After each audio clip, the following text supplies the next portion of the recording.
104.5 The Team, your home for New York sports. Saratoga closing quickly. Travers behind us, so who better to speak to than the man from NBC Sports, Laffit Pincay.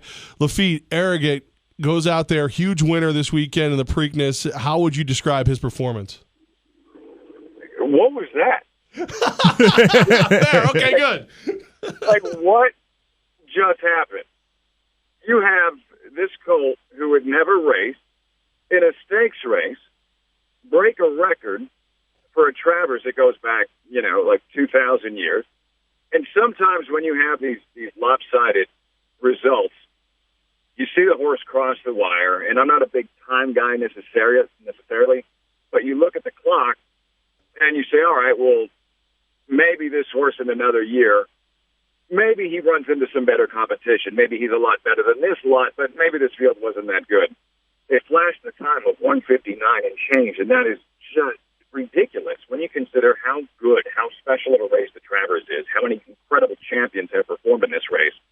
To do that in that race with that little experience was mind-boggling. It's still difficult to put into terms in terms of what he accomplished in that race with so little experience going and never having run in a stakes race. I guess that's the only reason that I've kind of been able to wrap my brain around Laffit is that it was at Saratoga. And if you're going to have a crazy upset, it's going to be at Saratoga. An upset's one thing, but Arrogate did what many felt American Pharoah would do last year.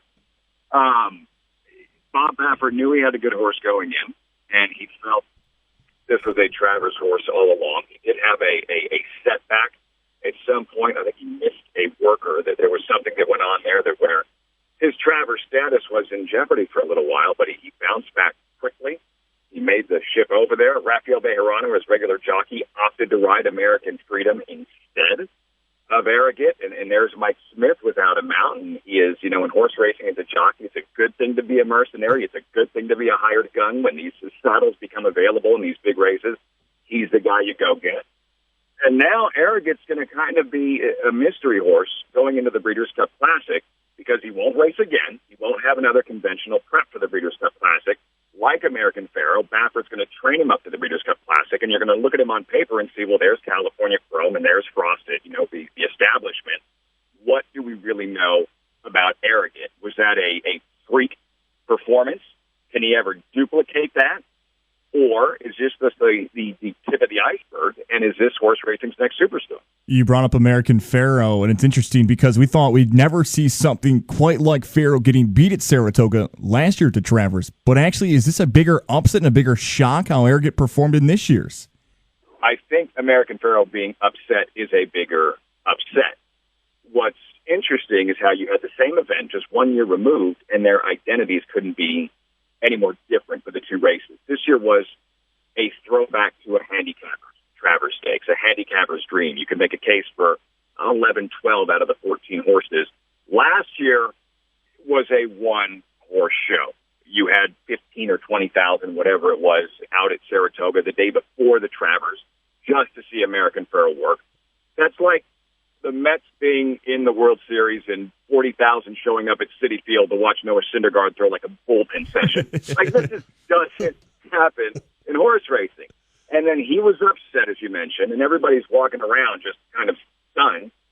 And in the end, the two races with these separate identities wind up with a storyline that ties in all together.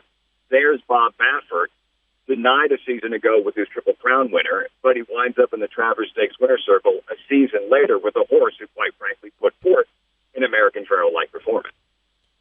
Right here on 104.5 The Team, Levack and Wolf got GOZ filling in. We are breaking down the Travers with NBC Sports, Laffit Pincay. Why was Exaggerator so bad? He's starting to... I'm not going to say there's enough credence to simply pigeonhole him as a mud freak, but his best races have each been a carbon copy of the race prior. His Preakness was a carbon copy of the Santa Anita Derby. His Haskell was a carbon copy of the Preakness. It's been very fast paces. It's been very wet racetracks. And in two of those racetrack races, you had Nyquist buried on the inside, where clearly he's vulnerable. No Nyquist in the Travers. There's something about Saratoga I don't think that with Exaggerator, I know that Pete DeSormo had pulled the plug on the Jim Dandy to run on the Haskell for a couple of reasons. One of them was because he didn't like the way he was traveling over the Saratoga surface. It's difficult to ignore his Belmont and his Travers, but there is clearly some feast or famine here to Exaggerator. Either he is going to clobber his competition, or he's going to run up the track. At least that's been the pattern since the Santa Anita Derby and the two major disappointments in the Belmont Stakes and the Travers. Way too early to just stigmatize him as just an off-track freak, because we've seen how competitive he can be on dry surfaces as well. But he had the pace to his liking.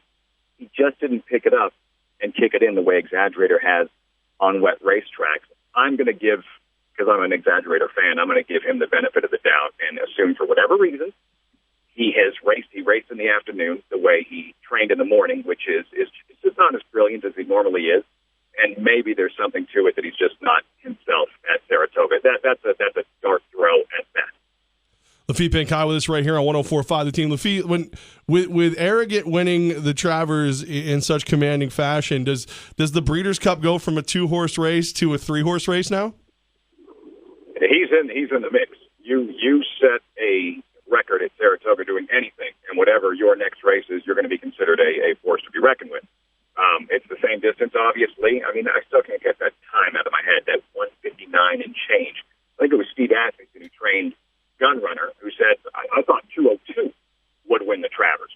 159 and shit. It's unbelievable. Mm-hmm. But yeah, now he's in. I think he would be unanimously in just about everybody's top 5 in terms of Breeders' Cup Classic consideration. But like I said, the established horse is the richest horse in history in California Chrome. Frosted, who runs in the Woodward on Saturday, has really picked up his game. He has a historic record-breaking performance on his resume this year. What Arrogant did in the Travers, Frosted essentially did in the Metropolitan Handicap. But if the Breeders' Cup Classic will be Arrogant's next race, my guess is that he will be, I don't know, I'm bad at morning lines, but he'd be, if we're talking 2 months out, and that's kind of the trend now to train up to these races and get what normally is a customary prep race, I'd say he'd be in the 6 to 8 to 1 range, but definitely a contender for the Breeders' Cup Classic.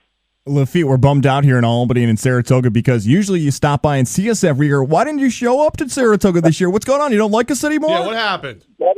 Better late than never, right? I'll be out for the Travers on Saturday. Tom Hammond was hosting the activity last Saturday. You call Usain Bolt's races in the Olympics as well as Tom Hammond did, you get to do the Travers. That's the rule. That's just how that works. Yeah, I'll be out for the Woodward. Really looking forward to it. Normally spend a little bit more time at Saratoga. The race schedule was a little bit lighter this year with NBC because of the Olympics. I can't wait to get back there and really looking forward to what is shaping up to be. I wouldn't say necessarily the most competitive Woodward we've ever seen, but we've seen some superstar performances in recent weeks from the likes of California Chrome and the Pacific Classic, Arrogant a couple of days ago, and now it's Frosted's turn. Awesome, man. He's Laffit Pincay, NBC Sports, covers horses, and maybe we'll sneak up on you and buy a frosty cold one at Saratoga. Anytime. We'll keep an eye for you guys. Great catching up with you.